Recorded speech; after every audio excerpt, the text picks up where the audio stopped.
Vale, pues buenas tardes, chicos. Buenas tardes, Martín.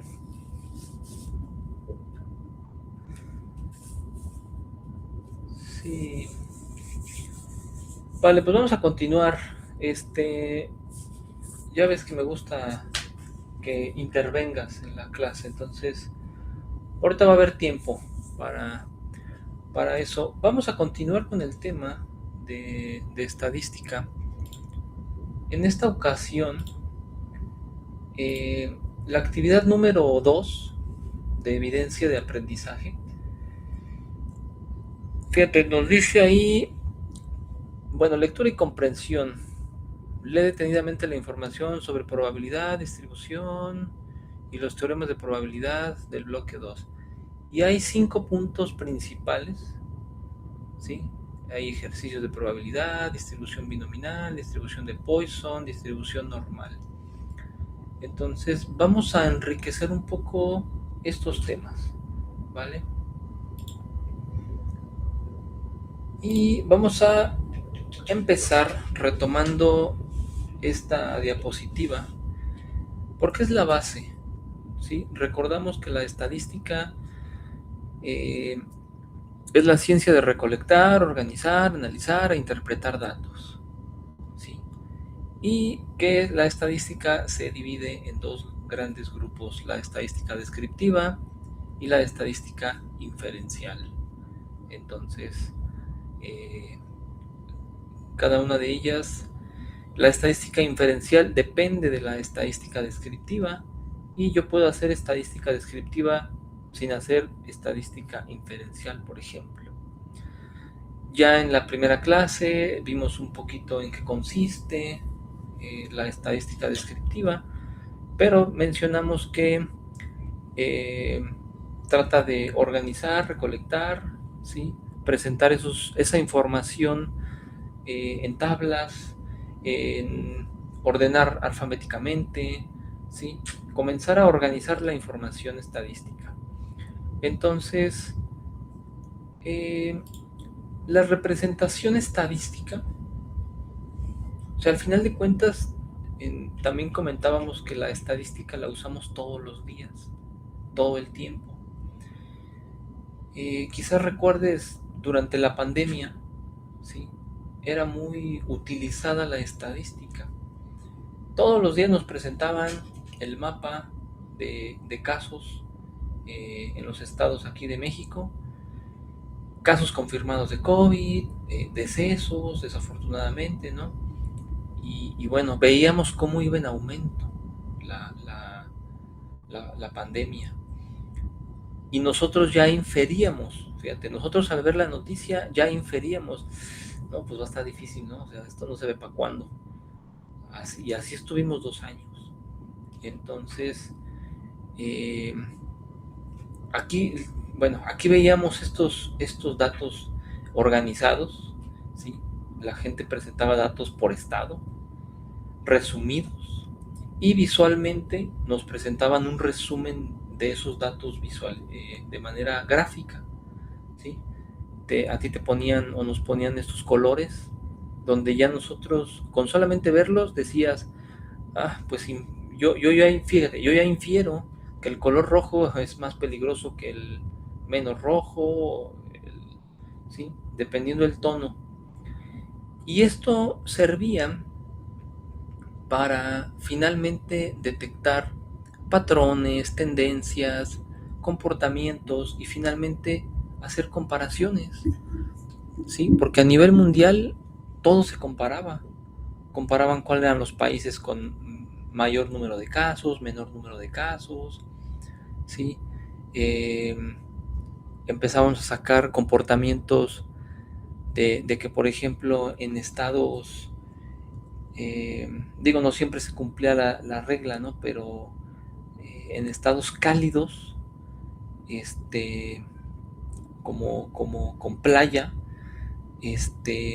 había menos número de casos, o sea, no es que hubiera cero, pero había menos número de casos, y eso tenía el virus, el SARS-CoV-2 es un coronavirus, y es un virus eh, que en época o en circunstancias de mucho calor las prevalencias bajan. Entonces, bueno, sí, o sea, se podía correlacionar con otras cosas. Entonces, esta información es bien importante, definitivamente, ¿sí? Y en estadística, no solamente podemos representar de manera visual así los datos. Antes de pasar a los temas principales, me gustaría que viéramos está muy resumido, son 2 diapositivas nada más. Que habláramos un poco sobre la importancia de la presentación visual de los datos estadísticos, porque una gráfica puede decir más que 1000 palabras, o a veces va a decir más que 1000 datos, ¿sí? A lo mejor cuando tenemos 10 datos, 20, 30 datos, vale, yo quiero ver la tabla completa. Pero imagínate que yo tuviera 100 datos, 1000 datos, ¿sí? Entonces ya se vuelve muy tedioso ver las tablas. Mejor veo la gráfica. Entonces, la representación gráfica, ¿sí?, es una herramienta fundamental en estadística, porque transforma los datos crudos, que son los números y las tablas, en información visual que puede entenderse, comunicarse y utilizarse rápidamente. Y más cuando tú ocupas ciertos colores, ya la población, que muchas veces esa población no sabe del tema. Cuando veíamos el tema del COVID y veíamos el color rojo, no necesitas tú ser enfermero, médico, ¿sí?, epidemiólogo, para saber que el rojo está mal, está peligroso, ¿sí? Entonces, algo va mal. Entonces, eso facilita mucho. En el contexto administrativo, donde los directivos y colaboradores muchas veces no tienen tiempo para leer tablas extensas, una buena gráfica puede comunicar más que 1000 celdas de Excel. Y es cierto, el jefe, si tú le das el reporte y le das 10 páginas de tablas, donde al final viene en color rojo, ¿sí?, cuánto se vendió, cuánto gastamos, cuánto ganamos, bueno, pues es lo que él quiere, ¿no? Ver ganancias, pérdidas, tiempo en proceso, cuánto perdemos por cada minuto que no estamos laborando. Entonces, eso puede resumirse en las tablas. Entonces, vale, ok, es importante. Hay muchos tipos de tablas, muchos tipos de gráficos, ¿sí? Entonces, aquí pongo un resumen de estos gráficos. Dice, ¿cómo saber cuál usar? Tipo de gráfico. Hay las famosas tablas de frecuencia, diagramas de barras, ¿sí?, de tallo y hoja, los histogramas, dispersión, polígono de frecuencias, diagrama de cajas.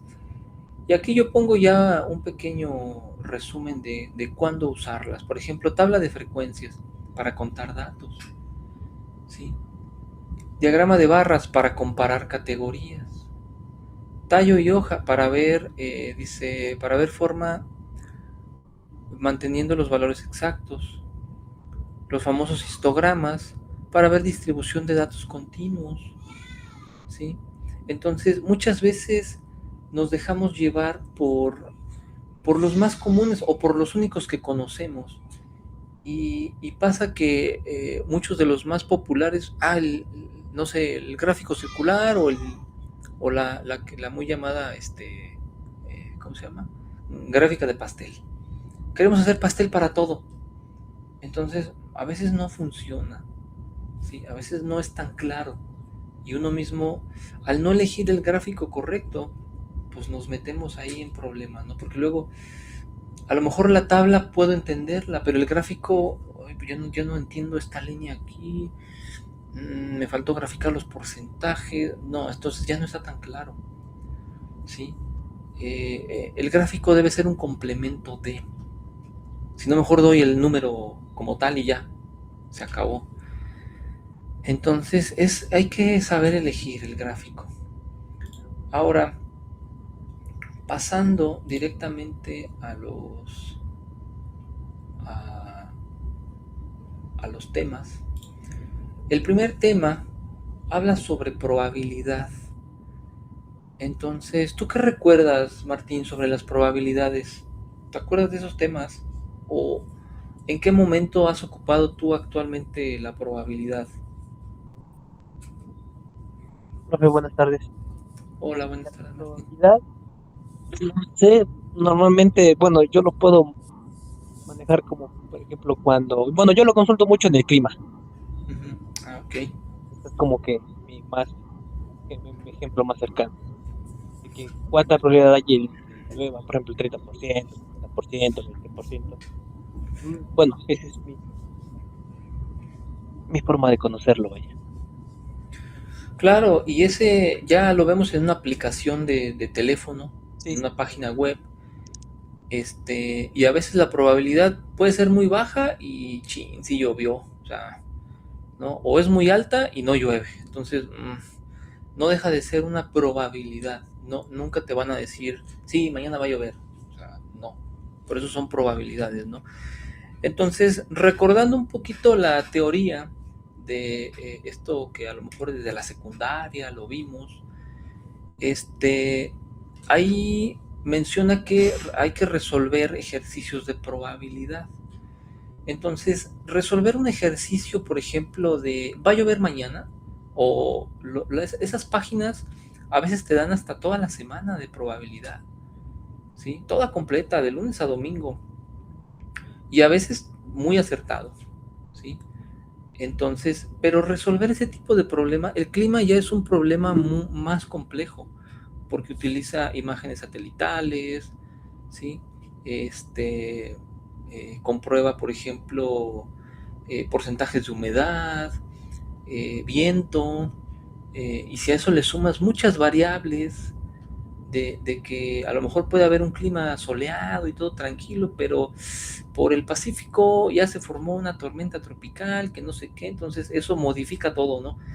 Entonces eso es muy complejo, no podemos hacer un ejercicio, digamos, aquí de eso, ¿sí? Tenemos que apoyarnos de muchísimos más datos. Entonces, pero es buen ejemplo, la probabilidad, sin duda hay a lo mejor fenómenos atmosféricos que han tratado de predecirse, porque la probabilidad es una predicción, ¿sí? Va a llover mañana y la gente, ¿cómo se llama? La gente empíricamente, ¿sí? Yo vivo cerca, por ejemplo, de una tabiquera y la gente hace tabiques. Y yo creo que tienen algún método de predicción de lluvia porque cuando va a llover tapan los ladrillos y tú dices, chin, va a llover, no, mejor meto la ropa o mejor cierro las ventanas porque son muy eficientes en su método.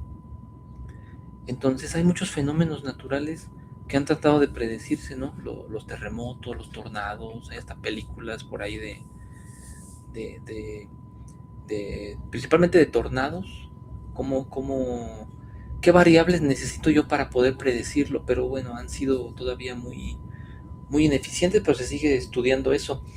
Entonces, bueno, regresando a la parte teórica, a lo que sí se puede medir, lo más común son los volados. O sea, el volado es una probabilidad. ¿Qué probabilidad tengo yo de obtener en un volado un sol, cara o águila? Sol o águila, como le decimos aquí en México, ¿no? Pues es del 50%, porque solamente hay dos lados. ¿Sí? En un dado, por ejemplo, ya cambia la cosa. Bueno, dependiendo del dado, porque hay dados de 6 lados, hay dados de 8, de 20 caras, que se ocupan en los juegos de mesa. Y ocupamos la probabilidad hasta en los juegos. Entonces, por ejemplo, las apuestas, los casinos, pues se mueven por probabilidades y te hacen a ti parecer que tienes una alta probabilidad de ganar, ¿no? Y ahí vas a echarle la monedita. Y de peso en peso, pues tú pierdes a lo mejor 10 pesos, pero el casino ya ganó cientos de pesos. Entonces, fíjate, aquí tenemos el ejemplo de los volados. Eh, Dicen, identificar el espacio muestral. Bueno, pues el espacio muestral son los volados. Una moneda, dos lados, dos caras. Cuando lanzas una moneda tres veces, hay dos. 2 elevado a la 3. 2 porque solo hay 2 caras. 3 porque eché 3 volados. Hay 8 posibles resultados. Y aquí están los 8 posibles resultados. O sea, mira, 1, 2, 3, 4, 5, 6, 7 y 8. Entonces, yo puedo obtener 3 caras. Sí, yo puedo obtener 3 caras. O puedo obtener 2 caras y un águila. Sí. Pero también puedo obtener 2 caras y un águila de diferente manera. Porque puede caer cara a cara águila o cara águila cara. O águila cara a cara. Entonces, bueno, aquí están todas las probabilidades. ¿Sí? Pero eso puede calcularse matemáticamente. Entonces, fíjate ahora, los ejemplos más tradicionales. Queremos saber cuál es la probabilidad de obtener al menos una cara. O sea, nada más una. ¿Sí? De 3 volados. Echamos 3 volados. ¿Sí? Entonces, dice, eso incluye 1, 2 o 3 caras. Pero yo solo quiero sacar una. Y solamente hay un caso con 0 caras. O sea que yo puedo sacar águila, águila y águila. Que eso al final de cuentas está representado en esta gráfica. Perdón, en esta tabla. ¿Sí? Entonces, ¿cómo se calcula eso? Bueno, pues yo quiero saber la P es de probabilidad. Y quiero saber la probabilidad de obtener al menos una cara. ¿Sí? Entonces, 1. 1 menos P, o sea, P va a ser ninguna cara, porque también existe esa probabilidad. Entonces, 1 menos P te va a decir que es 1 de 8 por la tabla anterior. ¿Sí? En una de las 8 posibilidades, yo puedo sacar ninguna cara. Por lo tanto, eso me deja con 7 octavos. ¿Sí? Tengo 7 octavos de probabilidad de sacar una cara. Es una probabilidad muy alta. 7 entre 8 nos va a dar 0.875 multiplicado por 100 te va a dar el 87% de probabilidad. Es una muy alta probabilidad. ¿Sí? Imagínense que te jugaras tu calificación así, en un volado. Bueno, no en uno, porque en un volado tendrías el 50% de probabilidad. Si aumentamos a 3 volados, ya tendrías el 87% de probabilidad. Es una probabilidad muy alta. O sea, ya ustedes deciden si se la juegan o no, ¿verdad? Entonces, por eso el volado sigue siendo un factor de probabilidad neutral. Se ocupa hasta en competencias oficiales, pues en el fútbol, en el mundial, un volado para ver quién saca. No hay un criterio aleatorio, ¿no? Entonces el árbitro echa un volado y cada quien tiene 50 y 50 de probabilidad. Entonces, así. Ahora fíjate, otro ejemplo, hablando de volados. Aquí la cosa cambia cuando queremos calcular la probabilidad de obtener 3 caras. O sea, yo quiero sacar 3 sol, como decimos, ¿no? 3 caras o 3 sol. Esa probabilidad ya es muy baja. ¿Por qué? ¿Cuál es la probabilidad de obtener en un volado, un solo volado, una cara? Pues 50%, ¿no? Por eso es un medio. Pero ahora si yo quiero obtener 3 seguidas, pues sería un medio por un medio por un medio, que nos va a dar igual a un octavo.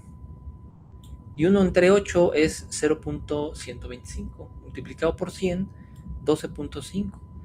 Entonces, la probabilidad de obtener 3 caras o 3 soles, sería lo mismo, en 3 volados es del 12.5%. Aquí ya es muy baja probabilidad. ¿Sí? Si yo les digo, nos jugamos el 10, pero tienen que sacar 3 caras o 3 soles seguidas, la probabilidad ya es muy baja, ¿no? Ahí ya mejor dices, mejor no le juego, porque no, y aparte tengo mala suerte, no. Entonces, así es como funcionan estos ejercicios de probabilidad. Y bueno, podríamos comentar muchísimos otros más, pero los más comunes son estos de volados, ¿no?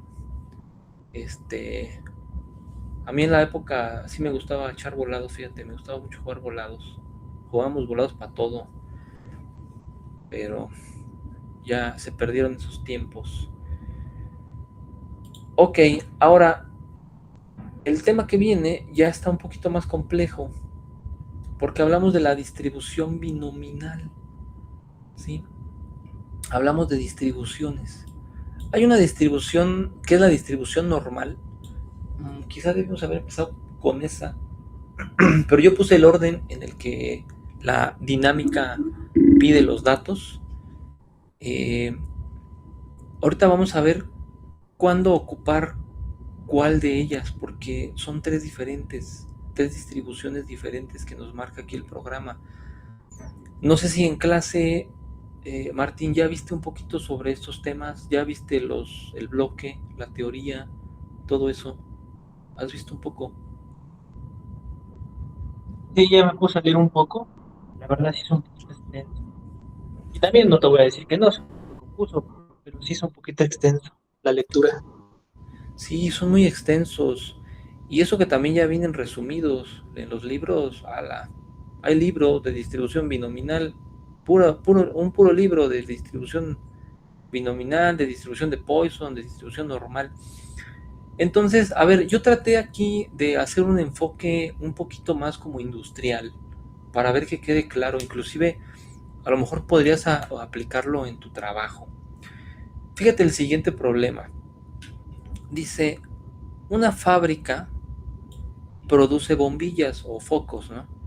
Con una probabilidad de defecto del 1%.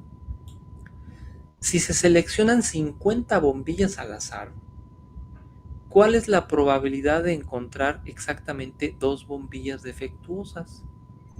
¿Sí? Todas las empresas tienen, al final de cuentas, un sistema de calidad, todas. ¿Sí? Puede ser bueno o malo dependiendo los parámetros matemáticos que utilicen.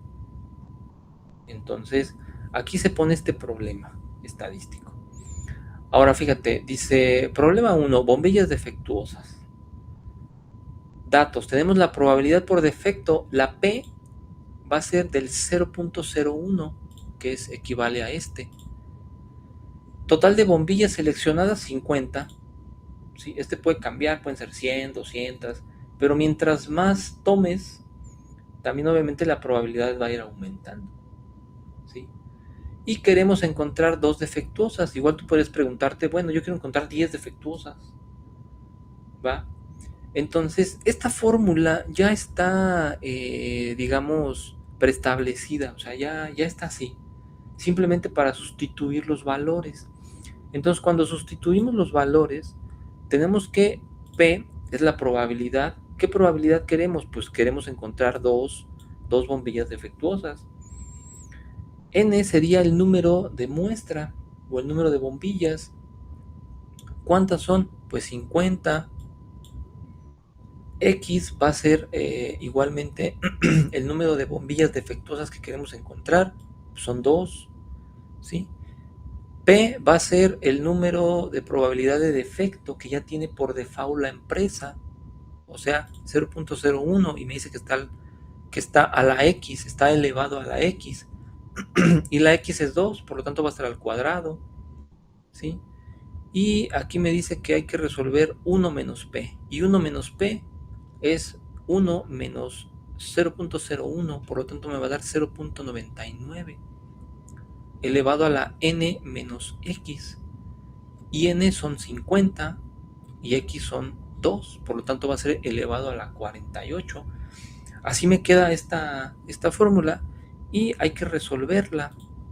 Ahorita te voy a hacer una pregunta bien interesante. Mira, resolviendo todo, ¿sí? Y sustituyendo paso a paso, ¿vale? Aquí tenemos que la probabilidad de encontrar dos bombillas en esa empresa es de el 0.0756, que si lo multiplicamos por 100, va a ser el 7.5% de probabilidad. ¿Sí? Entonces, esos parámetros, a ver, aquí la pregunta sería, dos preguntas, Martín. ¿Cómo crees que las empresas, por ejemplo, me voy a regresar a esta diapositiva para que veas, ¿cómo crees que esa empresa determinó que tiene una probabilidad de defecto del 1%? Porque obviamente cada empresa va a decir, no, aquí no nos equivocamos en nada, ¿no? 0%, pero eso es ilógico. Entonces, ¿cómo crees que le hacen para determinar esos porcentajes? Como dices, dando el defecto, o cuál es la pregunta. No, no entiendo muy bien la pregunta. Ok, la pregunta es, ¿cómo le hizo esta empresa esta empresa que produce bombillas para determinar que ellos tienen una probabilidad de defecto del 1%? O Bueno, sea, ¿cómo lo hicieron? basados a un estudio, ¿no? Pero ¿cómo sería ese estudio? ¿Qué te imaginas que hicieron? Bueno, que de un grupito de 50 bobinas buenas encontraron dos defectuosas. De ahí arranca, ¿no?, la probabilidad de decir, bueno, fabricamos 50, pero solo tenemos. Ok, ahí hace falta ampliar algo. ¿Tú crees que esa empresa produce nada más 50 bombillas? Porque aquí dice que... No, ¿Cuántas crees que produzca? bueno, es que, bueno, están diciendo nomás son 50, pero yo creo que es un rango, ¿no? O sea, Más o menos, no es tanto. pero, pero en este caso el rango de 50 bombillas podríamos ampliarlo, o sea, yo puedo ponerle 100 o Claro, 200. Pero la pregunta va enfocada en este porcentaje. ¿Cómo crees que le hizo? ¿Cómo crees que, por ejemplo, Volkswagen? No sé aquí te voy a dar ya casi la respuesta, pero, o mejor, a ver, voy a plantearla así. ¿Cuánta probabilidad de defecto crees que tenga Volkswagen, que es una empresa que produce coches? ¿Cómo crees que la calcule Volkswagen?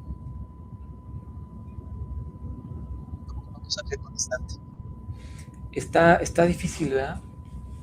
Pero te voy a dar la respuesta.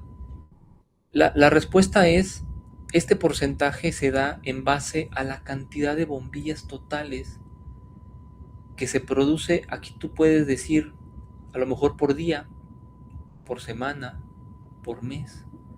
Tú como empresa debes de hacer un corte, por así decirlo. Y entonces en ese corte, si lo hacemos diario, vale, ¿cuántas bombillas hicimos? Vale, hicimos 1000 bombillas en un día. Digo, es un ejemplo, ¿no? No sé cuántas bombillas puede hacer una empresa, a lo mejor más. Pero imagínate que son 1000 bombillas. Y si son 1000 bombillas, ¿en cuántas nos equivocamos? Pues nos equivocamos en una. Entonces, bueno, mira, si fuera 1000 bombillas, 1000 bombillas es el 100%. ¿Sí me entiendes? Si nos equivocamos en 10 bombillas, ¿qué porcentaje representa? Entonces tenemos que hacer pues la famosa regla de 3, ¿no? Ándale. Entonces si hacemos 10 por 100 entre 1000, ese sería el 1%. Exactamente. Entonces esta empresa quiere decir que por cada 1000 bombillas salen 10 defectuosas. Imagínate Volkswagen. A lo mejor no podemos hacerlo, a lo mejor ahí podríamos hacerlo por lote, ¿sí? Cada cuánto lote, porque que yo sepa, Volkswagen puede, en una misma línea de producción, puede montar a lo mejor 1 o 2 autos. Entonces, una vez que se hace el cambio de línea para, no sé, para montar el Golf 2026, por lote, a lo mejor se hicieron, no sé, 200 autos. En esos 200 autos, ¿sí? ¿En cuántos nos equivocamos? ¿Sí? Tendríamos que ver realmente, inclusive defecto, en qué tipo de defecto, porque luego hay defectos eléctricos, hay defectos, por ejemplo, en las puertas, o defectos en... Y entonces esa suma de defectos te van a hacer un defecto más grande.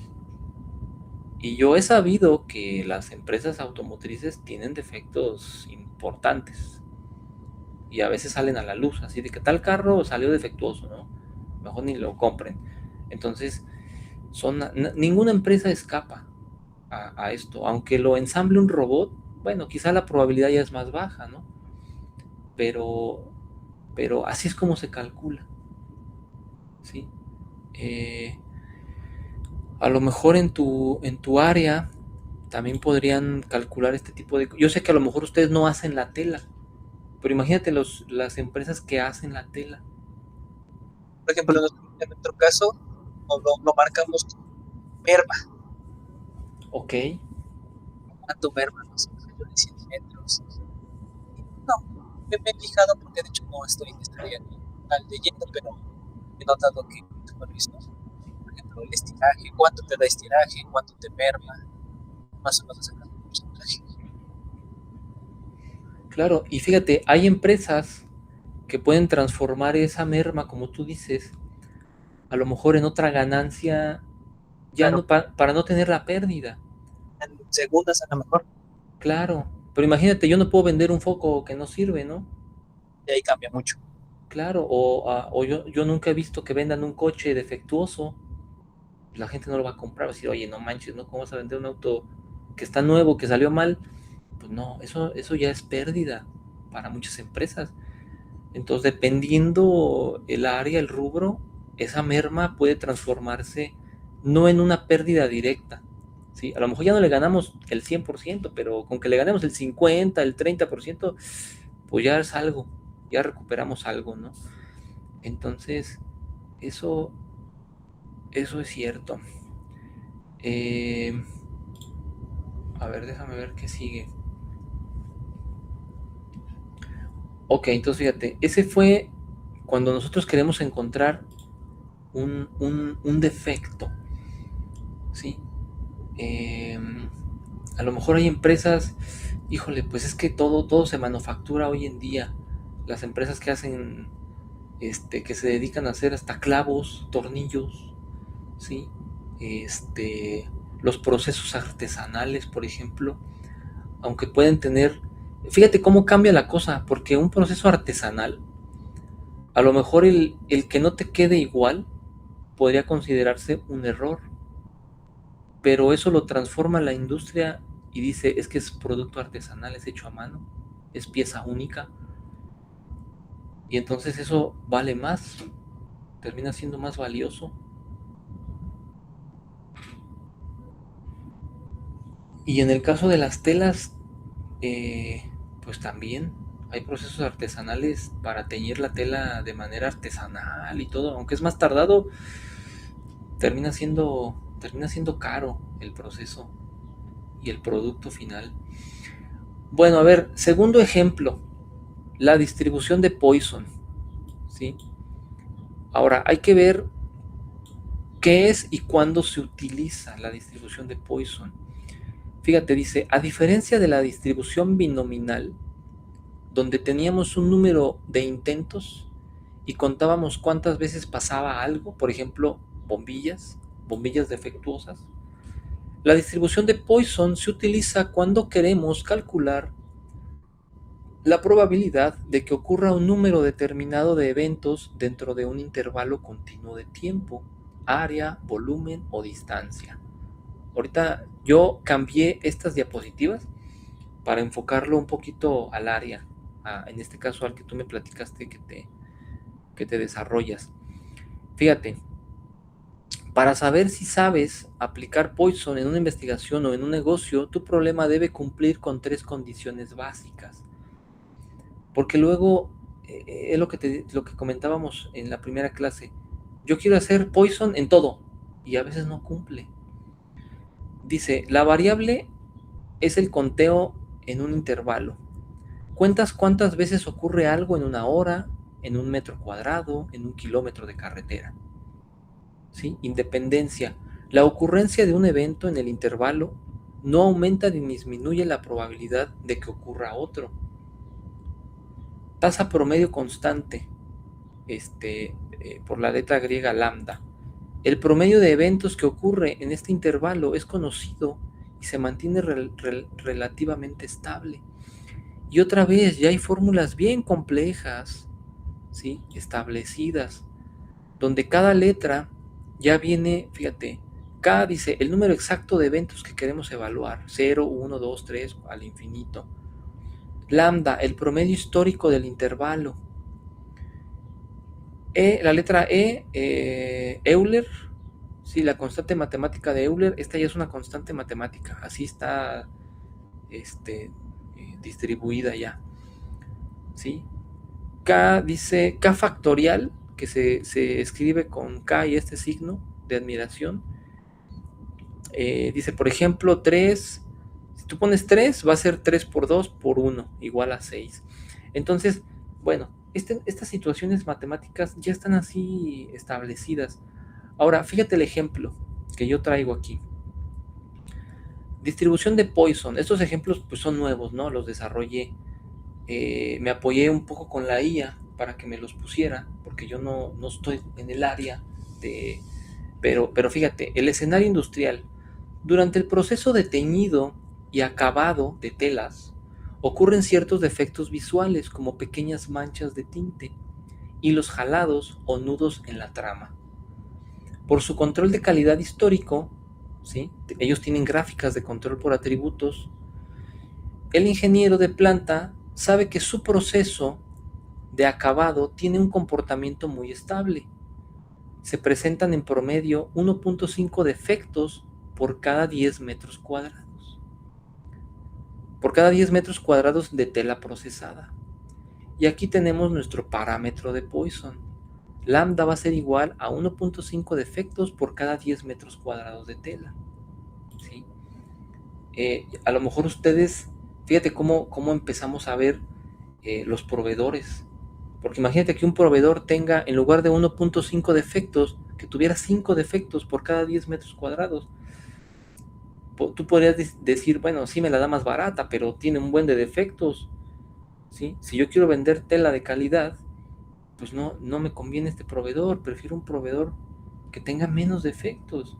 Y a veces muchas empresas ya no se fijan en eso, ya no se fijan, simplemente ven números, que sea barato. ¿Sí? Entonces ahora otra cosa, a lo mejor el supervisor o el que está arriba del supervisor puede tener esos datos de tal proveedor, ¿sí? Tiene este número de defectos. Pero imagínate ahora, tú como supervisor o como gerente, le preguntas a un proveedor que llega y quiere venderte tela.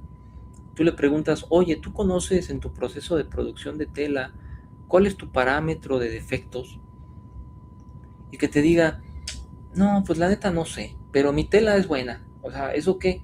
Eso no es un parámetro de nada. Entonces, ¿sabe qué? Pues muchas gracias, a lo mejor me trajo aquí su muestrario y todo. Pues sí, del muestrario va a venir la mejor calidad y todo, ¿no? Porque ellos la escogieron. Pero no es un parámetro real, a lo mejor no tiene indicadores de nada. Y eso ya puede darte a ti un parámetro para decidir, ¿sabe qué? Pues muchas gracias, ¿no? No queremos su tela, aunque esté barata y todo, ¿no? Pues vaya a venderla a otro lado. Entonces, a ver, sustituyendo Ahora fíjate, aquí el ejemplo, dice aplicación 1, venta y comercialización.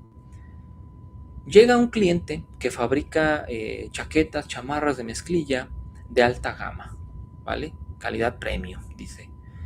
Y solicita que le vendan un corte de prueba de 10 metros cuadrados. También eso es cierto. Para evitar esas situaciones de que te doy mi muestra, la mejor calidad, no, véndeme 10 metros cuadrados. Porque ahí ya no puedes controlar tú los 10 metros cuadrados. Y ahí ya te vas a dar cuenta. Para que una chamarra sea considerada calidad premium, el cliente no tolera ni un solo defecto visual en el corte que compró. La pregunta del gerente de ventas: ¿cuál es la probabilidad de que le entreguemos a este cliente un corte de 10 metros cuadrados completamente limpio? Es decir, que nuestra K sea igual a 0 defectos. Si nosotros ya sabíamos que tenemos una 1.5 ¿sí? Por cada 10 metros cuadrados, nuestra empresa tiene 1.5 defectos. Entonces, ¿cuál es la probabilidad de que entreguemos 10 metros cuadrados sin, ¿sí? Entonces, haciendo la sustitución de estas fórmulas, tenemos que nuestra probabilidad es del 22.31% de probabilidad. O sea, realmente es una probabilidad baja. Pero bueno, pues no la jugamos, ¿no? Confiamos en nuestro proceso de producción, en que a lo mejor hemos entrado en la mejora continua de todas las empresas, corregimos aquí, corregimos allá, a ver si pega, ¿no? Entonces, pero realmente 22.71% es una probabilidad baja. Eso quiere decir que tenemos el 80, casi el 80, 78% de probabilidad de entregar un corte que tenga fallas. Por lo tanto, nuestro posible comprador pues nos va a descartar. ¿Y eso qué quiere decir o qué te obliga? A ti como empresa vas a decir, estoy perdiendo clientes. Tengo que aumentar mi proceso de producción, mejorar la calidad. Obviamente es invertir, ¿sí? Y aquí pues ya depende la visión de la empresa, ¿no? Muchas empresas a lo mejor sí van a corregir, van a comprar, van a capacitar, hay otras que no. Ay, como salga, ¿no? Y nos mantenemos ahí vendiendo. Entonces, bueno, fíjate cómo aquí cambió el ejemplo de distribución. Tercer ejemplo. Dime, Martín, ¿quieres comentar algo? Bueno, es que, por ejemplo, aquí donde pues yo creo que ya hay los básicos, ya cambia, como dice, que tú colocas, cambia, porque ya hay una fórmula matemática.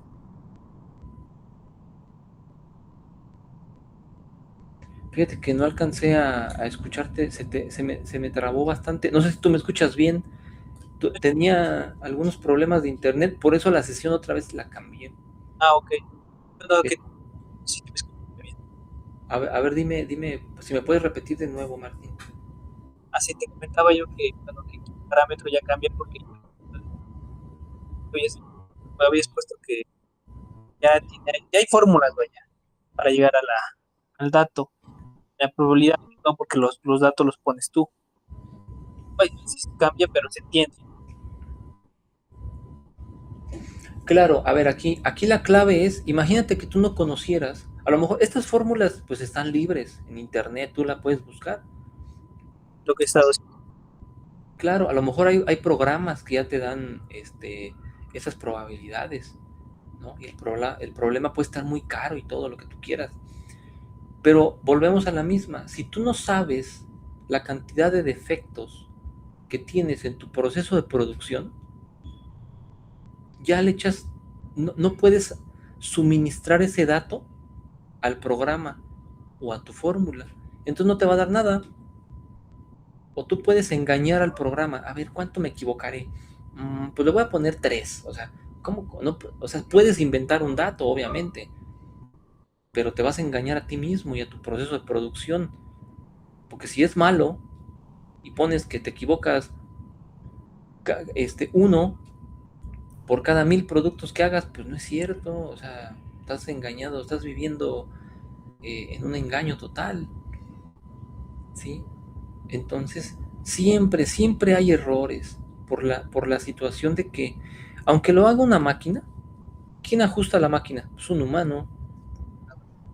Y esa máquina tiene partes mecánicas que se desgastan con el uso.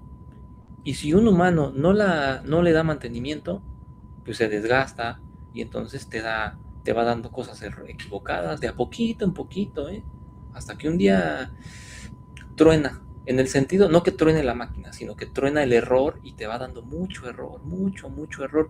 En el siguiente ejemplo de distribución, este es muy utilizado. Ahorita te voy a poner un ejemplo que yo sí viví en una industria.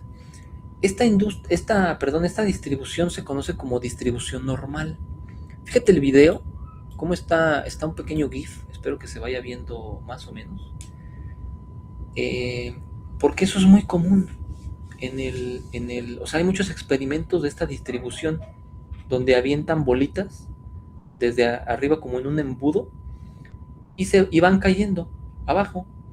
Y entonces de manera normal, por eso se conoce así, fíjate cómo van cayendo y cómo se van distribuyendo. Esto no es aleatorio, perdón, esto no es como que tú le muevas o haya truco. Así te da siempre la distribución. Siempre te va a dar así. Si tú la avientas 1000 veces, o sea, las 1000 veces te va a dar la misma distribución. Entonces, la distribución normal es una de las distribuciones de probabilidad más importantes en estadística. También se le conoce como distribución de Gauss o campana de Gauss, ¿sí? Curva en forma de campana. Por aquí aparecía otro nombre en el video, pero es lo mismo, ¿sí? Dice, es una distribución simétrica donde la mayoría de los valores se agrupan cerca de la media. La media es X y está aquí. La media pues es el promedio, ¿sí? Y la probabilidad disminuye conforme nos alejamos hacia los extremos. Entonces fíjate cómo nos vamos, cómo podemos irnos alejando. Entonces, esta campana ya tiene aquí 3 áreas bien importantes. Esta de aquí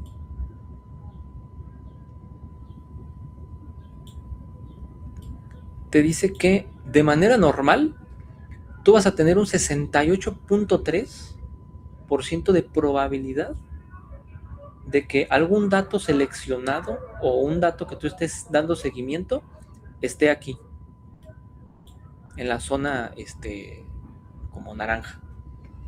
Luego existe otra zona dentro de la campana, un poco más amplia, donde te dice que aquí puedes tener un 95.5%. Y finalmente acá, ¿sí? 99.7%. Ahora, esta tabla tiene una gran aplicación en las industrias. Yo creo que es la más utilizada. Aquí te voy a poner un ejemplo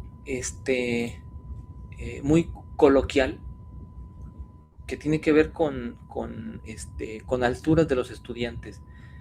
Fíjate, dice, la altura de los estudiantes en una universidad sigue una distribución normal con una media de 170 centímetros. Quiere decir que yo tuve que sumar todas las medias, bueno, sumar todas las alturas y dividirlas entre el número de estudiantes a los que medí. Y el promedio me dio 170, ¿sí? Con una desviación estándar de 5 centímetros. La desviación estándar viene siendo el promedio de más o menos, ¿sí? O sea que aquí ya tiene sentido la distribución. Yo puedo tener, si mi media es de 170 centímetros, yo puedo tener más menos 5 centímetros, o sea, 1.65 o más 1.75. ¿Sí? Eso me indica mi desviación estándar. Entonces, fíjate, te voy a presentar rápidamente el resultado porque ya se nos está acabando el tiempo. Aquí está la gráfica de la distribución de alturas y aquí tenemos que el promedio es 170. Y entonces yo tengo aquí mi 165, ¿sí? Aquí está. Entonces, ¿cuál es la probabilidad de que yo tenga un alumno, de que yo seleccione de manera aleatoria a un alumno y el que agarre mida 1.65? La probabilidad es del 15.87%. Es una probabilidad también muy baja. Aquí no nos dan los datos de cuántos alumnos muestré, ¿sí? Voy a revisar el problema para ver cuántos estoy muestreando. Pero aún así es una probabilidad baja. Hay otro ejemplo que es el que yo tuve, sí lo viví, en el que, fíjate, vamos a cambiar el parámetro de altura. En lugar de 1,70, el promedio van a ser 1, 2, 3, 1000 gramos. Esta era una máquina que llenaba bolsas de arroz. Y obviamente a mí me interesa que llene bolsas de a kilo, porque yo vendo productos, empaco arroz y voy a empacar la versión de 1 kilo, ¿va? Entonces, yo de manera aleatoria, una vez que calibre la máquina, cada cierto tiempo, por ejemplo, cada 5 minutos, voy y tomo una bolsa de la empacadora. La tomo y voy y la peso en una balanza que también está calibrada y que la metrología, la ley de metrología me certifica que pesa kilos de a kilo, ¿sí? No, es decir, no es una balanza que compré ahí en el tianguis, ¿sí? Que está truqueada. Esta balanza pesa kilos de a kilo. Y entonces me está pesando, por ejemplo, vamos a poner aquí una lista, me está pesando, por ejemplo,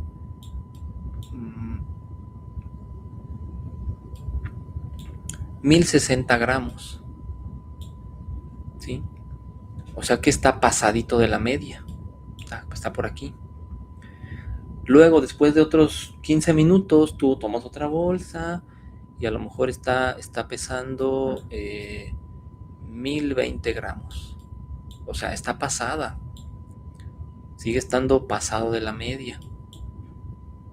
Pero luego, ¿qué pasa? Después de 1 hora de trabajo, me empieza a pesar 995 gramos. Pues ahora ya está de este lado. Y entonces en las empresas, pues debe de haber un margen, debe de haber un límite.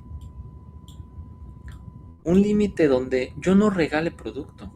Porque 1060 yo estoy regalando 60 gramos que no estoy cobrando. 20 gramos de más también estoy regalando. Ya menos, ¿no?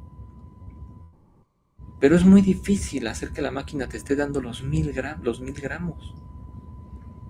Entonces, ahora, 995, yo ya estoy dando por debajo. ¿Sí? Estoy ganando a lo mejor 5 gramos. Porque esos 5 gramos yo los estoy cobrando. Y no se los entrego al cliente. Pero el cliente se va a quejar. Se va a quejar y va a venir con Profeco. Y Profeco me va a meter una demanda. Entonces, no. Quiero evitar ese límite. Aún así hay límites permisibles por las normas oficiales. Entonces a lo que voy es que ya como supervisor, tú ya conoces esta gráfica, esta distribución. Sabes en dónde está el promedio. Y si yo voy a la máquina y voy y veo que la máquina ya me está dando 980 gramos, no, pues es que sabes qué, ya te pasaste. Este lote, a ver, si yo tengo que ir haciendo un seguimiento.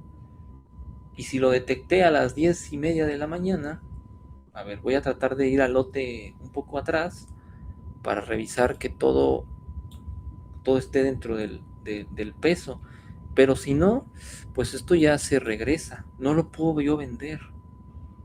Bueno, sí puedo, pero es el riesgo que tienen las empresas, ¿sí?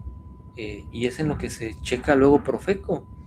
Profeco cada mes anda lanzando análisis de calidad, no solo en la cantidad, porque luego no sé si has visto en los videos hay resumen de Profeco que te dice tal empresa no da lo que promete, ¿sí?